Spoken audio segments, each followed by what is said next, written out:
ಸ್ನೇಹಿತರೆ ನೋಡಿ, ತಮಟೆ ಸೌಂಡು ಈ ರೀತಿ ಬರ್ತಾ ಇದೆ. ಇದು 17 ಇಂಚು. ತಮಗೆ ಯಾರಿಗಾದ್ರೂ ತಮಟೆ ಬೇಕು ಅಂತ ಹೇಳಿದ್ರೆ ದಯವಿಟ್ಟು ಕಾಲ್ ಮಾಡಿ ತಿಳಿಸಿ. ನಮ್ಮ ಹತ್ರ ಹತ್ರದವರು ಬಂದು ತಗೊಂಡೋಗಿ. ಅಕಸ್ಮಾತ್ ದೂರದವರಾದರೆ ತಮ್ಮ ಅಡ್ರೆಸ್ ತಿಳಿಸಿದ್ರೆ ನಾನು ನಿಮ್ಮ ಅಡ್ರೆಸ್ಗೆ ಕೊರಿಯರು ಅಥವಾ ಪೋಸ್ಟ್ ಮೂಲಕ ತಮಟೆಗಳನ್ನ ರೆಡಿ ಮಾಡಿ ಕಳಿಸ್ತೀನಿ. ತಮ್ಗೆ ಯಾರಿಗಾದ್ರೂ ಇಷ್ಟ ಆದರೆ ಫೋನ್ ಮಾಡಿ ದಯವಿಟ್ಟು ಆರ್ಡ್ರ್ ಮಾಡ್ಕೊಳ್ಳಿ.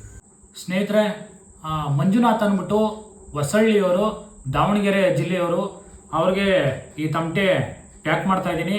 ಅವ್ರಿಗೆ ಪೋಸ್ಟಲ್ಲಿ ಕಳಿಸ್ಬೇಕು. ಯಾಕೆಂದರೆ ಅವರು ಇಲ್ಲಿ ಬಂದು ತಮಟೆನ ತಗೊಂಡೋಗೋಕ್ಕಾಗಲ್ಲ.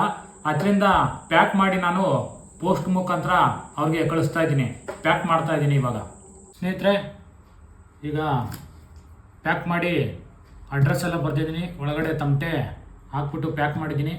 ಈಗ ಪೋಸ್ಟ್ ಮೂಲಕ ದಾವಣಗೆರೆಗೆ ನಾವು ಕಳಿಸ್ತಾ ಇದ್ದೀವಿ.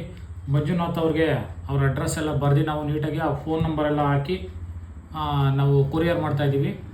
ಕೊರಿಯರ್ ಮಾಡುವಾಗ ಅದ್ರದ್ದು ವಿಡಿಯೋನ ನಾನು ಹಾಕ್ತೀನಿ, ನೋಡಿ ದಯವಿಟ್ಟು. ಸ್ನೇಹಿತರೆ, ತಮಟೆನ ಪ್ಯಾಕ್ ಮಾಡಿ ನಾನು ಮಂಜುನಾಥ್ ಅವ್ರಿಗೆ ಫೋನ್ ಮಾಡಿದೆ.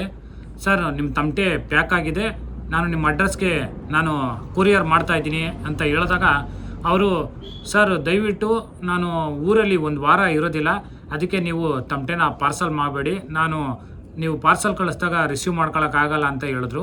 ಅದರಿಂದ ನಾನು ಈ ಒಂದು ತಮಟೆನ ನಾನು ಪಾರ್ಸಲ್ ಮಾಡಿಲ್ಲ, ನನ್ನ ಹತ್ರನೇ ಇಟ್ಕೊಂಡಿದ್ದೀನಿ.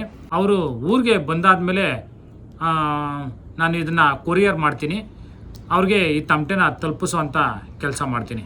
ಈ ವಿಡಿಯೋ ನಿಮಗೆ ಇಷ್ಟ ಆದರೆ ಲೈಕ್ ಮಾಡಿ, ಕಮೆಂಟ್ ಮಾಡಿ, ಶೇರ್ ಮಾಡಿ, ತಪ್ಪದೆ ಫಾಲೋ ಮಾಡಿ ಅಂತ ಕೇಳ್ತಾ ವಿಡಿಯೋ ನೋಡಿ ಪ್ರೋತ್ಸಾಹ ಮಾಡಿ. ಜೈ ಜಾನಪದ.